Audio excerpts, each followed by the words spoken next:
안녕하세요. 본자 스튜디오입니다. 예, 오늘은 이제 간밤에 나스닥 지수가 4.5% 급등했거든요. 그리고 전반적으로 미국의 S&P 500이라든지 다우 지수도 다 올랐는데 그 중에서도 특히 이 나스닥 지수가 많이 올랐어요. 그래서 이 나스닥 지수가 오른 그 표면적인 원인은 무엇이고 또 근원적인 원인은 무엇일까에 대해서 여러분과 함께 대화를 나눠보고자 합니다. 이 미국은 이 주가 지수가 이게 갑자기 급등하거나 갑자기 급락하는 특정한 날짜들이 있거든요. 그런 날들이 주로 어떤 날들이냐면 그 매 분기 GDP 성장률을 발표하는 날이라든지 또는 CPI, 즉 이 소비자 물가 지수를 발표하는 날, 또는 이 연준 의장인 파월이 이 연설을 하는 날이거나 또는 연준에서 기준금리를 발표하는 날들이 있는데, 이런 날들에 특히 이 미국은 이 주가 지수가 급등하거나 급락하는 경향이 있습니다. 그래서 오늘 그 새벽 3시쯤이죠. 오늘도 역시 그 파월 연준 의장이죠. 그 미국의 중앙은행격인 연준의 장인데 그 파월이 연설문을 발표하는 날이었어요.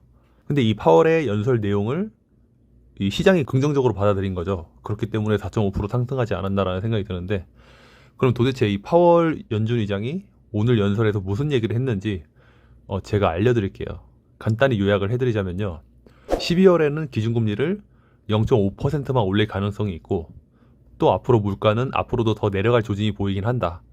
그렇지만 그 물가 하락률이 생각보다 그렇게 빠르지 않기 때문에 최종적인 기준금리 수준은 9월에 우리가 예상했던 것보다는 조금 더 높게 가져가야겠다. 이런 얘기들을 했단 말이에요.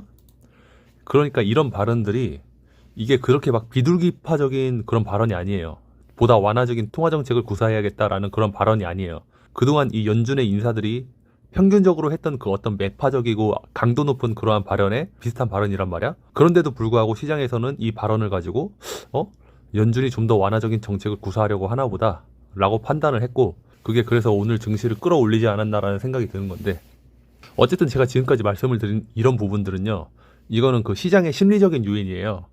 그러니까 뭔 얘기냐면은 오늘 파월이 연설문을 발표한 것도 실제적으로 그 어떤 정책이나 제도를 수정했다든지 어떤 그것을 행동으로 옮기진 않았잖아요. 말만 했을 뿐이야.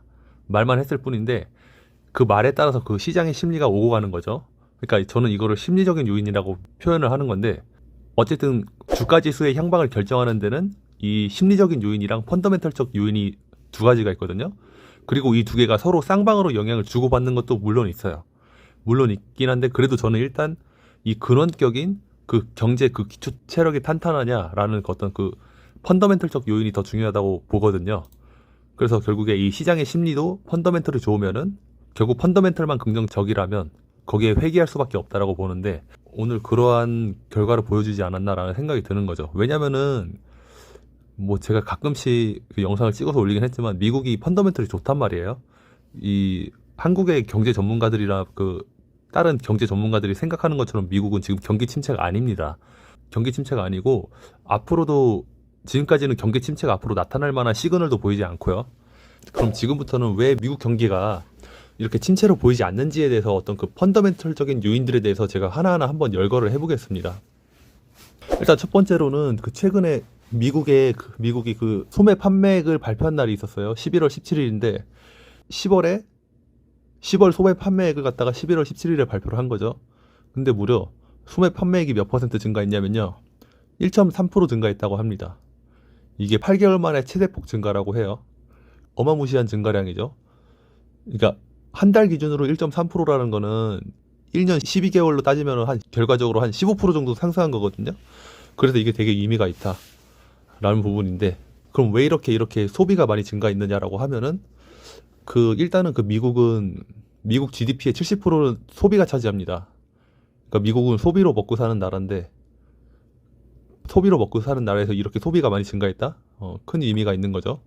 그러면 이 미국이 이렇게 소비가 많이 증가한 이유가 뭐냐라고 생각을 해보면, 뭐 당연히 미국 국민들이 그 여유가 있으니까 소비를 많이 했겠죠. 또 미국이 그동안 물가 지수가 높게 책정된 데에는 그 인건비 상승도 크게 차지하거든요. 그러니까 인건비 상승이 뭐예요? 월급을 많이 준다는 거죠. 그럼 월급 많이 주면 어떻게 되나요? 소비 더 많이 할 수 있게 되겠죠. 그러니까 일반적으로 그 전문가라고 하시는 분들이 그 약간 하는 분들은 그 인건비 상승을 갖다 이게 부정적으로만 본단 말이에요. 근데 인건비 상승이 부정적인 요인만 있는 게 아니라 펀더멘털적으로 긍정적인 요인도 많습니다. 일단 월급이 많이 올라가면 소비도 잘 될 거고 그게 결국에 다시 기업의 영업 이익으로 돌아가지 않습니까? 그렇기 때문에 그거를 부정적인 요인으로만 보면 안 된다라는 얘기를 하고 싶고요. 또 이제 또 다른 전문가들의 침체 예상과는 달리 그 미국의 3분기 성장률도 지금 속보치 발표된 게 2.6%거든요. 그러면은 최종적으로는 이게 한 3% 가까이도 그 3분기 성장률이 나오지 않을까라고 예상이 되는 거고, 또 그렇다고 한다면 또 방금 말씀드렸다시피 10월에 소매 판매액이 1.3% 증가잖아요. 그럼 이 얘기인 즉슨 10월이면 4분기 아니야. 4분기 경제 성장률도 플러스 성장률이 거의 확실시 되고 있다. 또 거기에 더해서 4분기 성장률도 최소 2.5% 이상은 나오지 않겠느냐. 그런 예상도 되고 있는 상황이에요. 어쨌든 미국이 3, 4분기 경제 성장률을 갖다가 다른 사람들은 이걸 마이너스라고 예상을 했는데 까고 보니까 이게 플러스 성장률이다. 그리고 내년에도 마이너스 성장률로 뒤바뀔 만한 어떤 징조도 현재까지는 보이지 않는다라는 거고, 또 그 다음 요인으로는 그 미국이 기축통화 국가이지 않습니까? 전 세계에서 이 달러를 쓰잖아요. 그리고 전 세계 그 원자재 있잖아요. 그 석유라든지 곡물 이런 거 다 결국에 달러로 사야 되는 거잖아요. 미국의 달러가 그 글로벌적으로 쓰인다라는 거죠. 미국의 기축통화이기 때문에 저는 지금 미국 경제를 말씀드리는 거예요.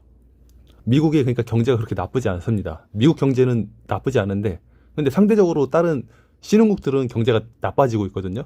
왜냐하면은 미국의 기준금리를 이렇게 올리면은 그 시장이 심리적으로 공포 분위기를 받을 수밖에 없단 말이에요. 그러면 시장이 공포 분위기를 받고 약간 위축이 되면은 펀더멘털이 탄탄한 국가랑 상대적으로 탄탄하지 않은 국가 중에 어떤 국가가 먼저 무너집니까? 펀더멘털이 부실한 국가들이 먼저 무너지겠죠. 그 대표적인 국가들이 한국이나 중국 같은 국가들인데, 그러면은 이런 한국이나 중국 같은 국가들의 그 경기가 침체되는 과정에서 그 나라에 있는 돈들이 미국으로 몰려듭니다. 그게 기축통화 국가의 장점이에요. 다른 나라들이 망가지면요, 그 나라들의 돈들이 막 미국으로 몰려가요. 그러니까 지금 어떻게 보면은 미국의 기준금리를 높게 유지하기 때문에 미국으로 지금 돈이 몰리는 그러한 경향도 어느 정도 있는 거죠. 그러면은 미국 입장에서는 또 돈이 펀더멘털도 가뜩이나 탄탄한데 거기다가 전 세계 돈까지 미국으로 몰려. 그럼 미국 입장에서는 더 좋은 거죠. 돈이 더 몰리면은 미국의 시장금리는 더 낮게 유지되는 거고, 유동성이 풍부하니까요. 시장금리도 낮게 유지되는 거고, 또 달러 가치도 올라가는 거고, 그렇게 되는 거고. 또 지금 전 세계적인 높은 기준금리 수준을 누가 주도하고 있습니까? 미국이 주도하고 있죠. 연준이 기준금리 올리겠다 하면은 그걸 한국이나 중국이나 영국이나 그런 나라들은 이걸 따라갈 수밖에 없죠. 미국이 먼저 기준금리 올리고 그 다음에 한국이 그거 따라서 올려요. 그런 동조와 경향이 있는 건데, 그렇게 하면은 미국은 자국의 그 기준금리는 높은 수준으로 가져가서, 근데 재밌는 거는 미국은 그 변동금리 비중이 아주 낮습니다. 1%밖에 되지 않아요. 그러니까 이게 뭐냐면은 미국은 기준금리를 높게 유지를 해도 거기에 타격을 거의 안 받는다라는 얘기예요. 시장금리 올라가봤자 상관없어. 왜냐면은 변동금리 비중이 1%밖에 안 되니까. 고정금리 비중이 99%라는 거죠. 이미 시장금리가 낮을 때 고정적으로 이미 다 대출을 받은 상황이라는 거야, 미국 국민들은. 금리가 낮을 때 이미 대출로 돈 다 땡겼어요. 그러니까 금리가 나중에 올라가도 이게 큰 상관이 없는 거예요. 오히려 지금은 이 시장금리가 올랐으니까 높은 고금리, 예금을 하면 더 많은 이자를 받잖아요. 그것을 활용해가지고 더 수입을 많이 올릴 수 있다라는 측면이 있는 거고, 반대로 한국 같은 나라는 변동금리 비중이 무려 50%입니다. 그러니까 전 세계적으로 시장금리 올라가면 한국은 경제가 펀더멘털이 더 안 좋아질 확률이 훨씬 더 높죠. 이 변동금리 비중으로만 봐도 미국보다 한 50배 높은 거죠. 뭐 그런 경향이 있는 거고, 그 다음 요인으로는 미국은 전 세계에서 가장 수준 높은 금융 전문가들을 보유하고 있는 나라입니다. 금융 전문가들의 수준이 높다라는 게 뭘 의미할까요? 돈 놓고 돈 버는 거 잘한다라는 거죠.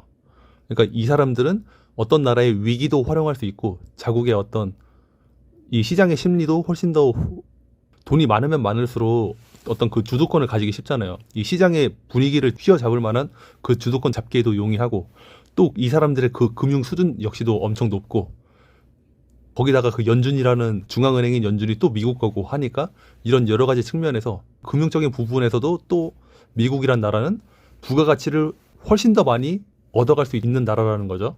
그렇기 때문에 이게 또 미국의 펀더멘털을 좋게 만든다라는 말을 하고 싶고, 그 다음으로는 그 현재 달러 인덱스가 미국의 경기 침체라고 보는 사람들이 있는데, 경기 침체라고 보기에는 지금 미국의 달러 가치가 높은 수준이거든요. 최근에 한 112까지 올라갔다가 한 7 낮아져서 105까지 또 내려가긴 했어요. 그래도 이 105라는 달러 인덱스 수준이 여전히 높은 수준이거든요. 여전히 달러 가치는 비싸요. 과거 리먼 사태 때는 달러 인덱스가 75까지 내려갔는데 지금은 105란 말이죠. 그러니까 강달러. 그 달러 가치가 높으면 이게 또 미국에 어떤 이점이 있냐라고 하면은 미국은 전 세계에서 그 수입이 가장 많은 나라이지 않습니까? 이렇게 달러 가치가 비싸면은 해외에서 수입하는 물건들의 가격이 싸지는 거죠.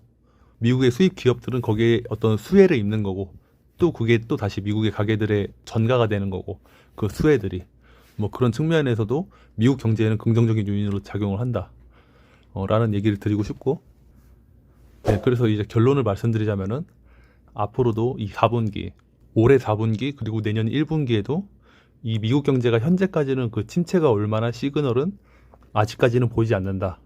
보이지 않고, 또 어떤 글로벌 판도를 바꿀 만한 중대한 군사적, 정치적 사건 또는 어떤 그 자연재해적인 사건이 일어나지 않는 이상 중국이나 한국 같은 신흥국들은 골로 가는 상황이 일어날 것 같긴 해요. 그럼에도 불구하고 미국 경제는 이대로 가면 내년 1분기까지도 플러스 성장률을 유지할 가능성이 높다 라는 말씀을 드리면서 오늘 이 영상 이렇게 끝내겠습니다. 끝까지 영상 봐주신 시청자분들에게 대단히 감사드립니다.